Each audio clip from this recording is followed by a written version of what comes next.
Fala, fiados, vocês estão vivos? No vídeo de agora nós vamos falar um pouquinho sobre a era do iluminismo e seus efeitos até a Revolução Francesa, segundo Wolfgang Pauli, o conceito de iluminismo e a sua influência para a história da teologia cristã. Vamos falar também do iluminismo como denominação de uma época. No mais amplo sentido, o iluminismo designa o fenômeno dos processos históricos de racionalização, os quais em princípio são possíveis em qualquer cultura, em qualquer época, mas aparecem com maior densidade sobre determinadas constelações, segundo Beltel. Encontra-se o fenômeno iluminismo não só na filosofia pré-socrática, na antiga Grécia, mas também no esforço da escolástica medieval para tornar a fé cristã acessível à reflexão racional e argumentativa. Apesar dessa pré-compreensão ampla, a expressão era do iluminismo ou época do iluminismo se liga particularmente com a história das ideias europeias dos séculos XVII e XVIII. Mesmo que as raízes delas sejam encontradas muito antes desse tempo e que suas consequências sejam constatadas até o presente, aqui se manterá esta designação com o tipo ideal. Assim, torna-se mais importante a delimitação mais exata possível de sua localização histórica, isto é, a consideração das condições espirituais, religiosas, políticas, sociais e econômicas sob as quais ele surgiu e se estabeleceu com uma variedade de manifestações, segundo Grechardt. O próprio conceito de iluminismo não é específico, mas ambíguo. Iluminismo, aos clarém, significa primeiramente o fenômeno meteorológico do clarear de um céu encoberto através das nuvens, do latim serenitas. Ele encontra-se em qualquer idioma europeu, inglês, enlightenment, francês, éclaircissement, espanhol, aclaração, italiano, iluminismo, holandês, verlichting. Mas a metáfora da luz empregada no conceito de iluminismo já se verifica desde o cristianismo antigo, passando por Agostinho até Tomás de Aquino, também como uma descrição de um acontecimento espiritual e religioso. A lumen naturale foi descrita por Tomás, por exemplo, como a faculdade do conhecimento a qual é natural aos homens, em contraposição à lumen fidei, que é uma inteligência do mundo da fé e da revelação concedida através da graça. Nas regiões de idioma alemão, demorou até a metade do século XVIII para esse conceito se estabelecer como um termo técnico específico para a obtenção científica de conhecimento. É nesse sentido que se fala, por exemplo, no Staats- und Gelehrten-Zeitung, jornal da cidade dos eruditos de Hamburgo. Este esforço, o qual devemos atribuir à prática de homens habilidosos, teve tamanho êxito que podemos por isso designar nossa era como uma era iluminada, segundo Putz.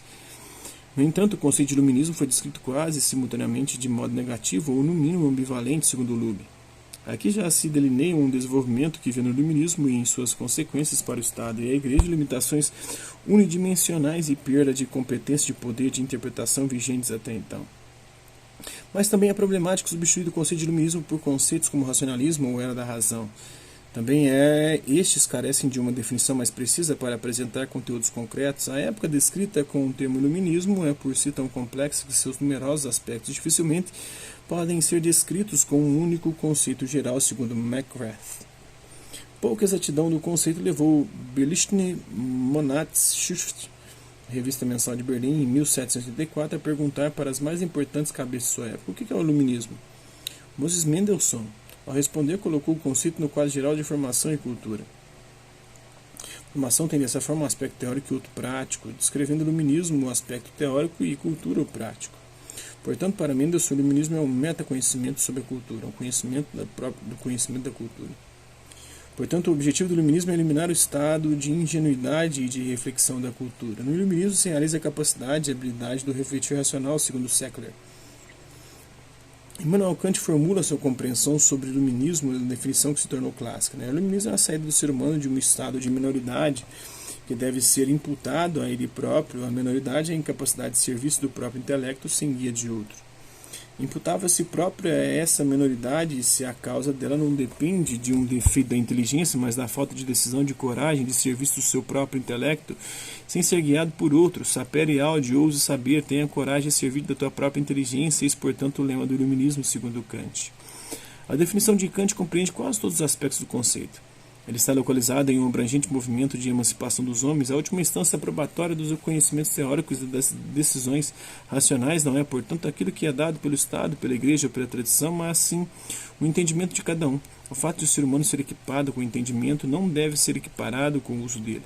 É necessária também coragem concreta e persistente diante dos próprios impedimentos interiores, assim como diante das autoridades externas para poder empregar os passos necessários a esse entendimento. O uso da razão frequentemente não ocorre sem perigo. Tutores que assumiram com muita benevolência a vigilância sobre eles cuidam disso.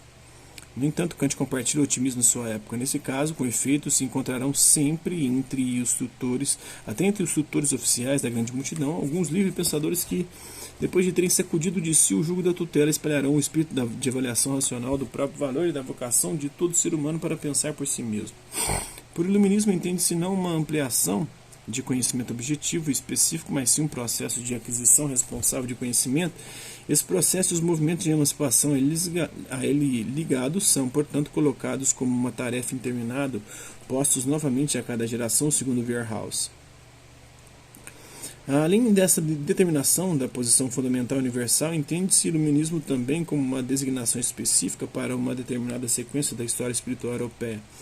É justamente nesse conjunto de fatos que muitas vezes se vê até hoje uma diferença fundamental entre a cultura e a religião europeias e as não europeias. Por isso, o iluminismo pode ser definido tanto temporalmente como quanto ao seu conteúdo. O iluminismo é um processo decisivo no contexto do nascimento da modernidade europeia, o qual muda ou quer mudar fundamentalmente o agir, o pensar e as instituições estatais e sociais. Ele abre novos espaços de ação e cria um novo horizonte de esperança. O iluminismo deve libertar daquelas tradições que não são capazes de se manter perante o exame da razão autônoma, segundo Piep Meyer. No que diz respeito à história da Igreja e da teologia, isso quer dizer que a época designada com o iluminismo estende-se do termo da era confessional até a fase de grandes mudanças universais na Europa, a qual ocorreu em torno de 1800 na política, na economia e também na história espiritual. Dependendo dos respectivos contextos nacionais, religiosos e filosóficos científicos, o iluminismo teológico e eclesiástico concretizou-se de vários modos, em partes disparatados ao máximo.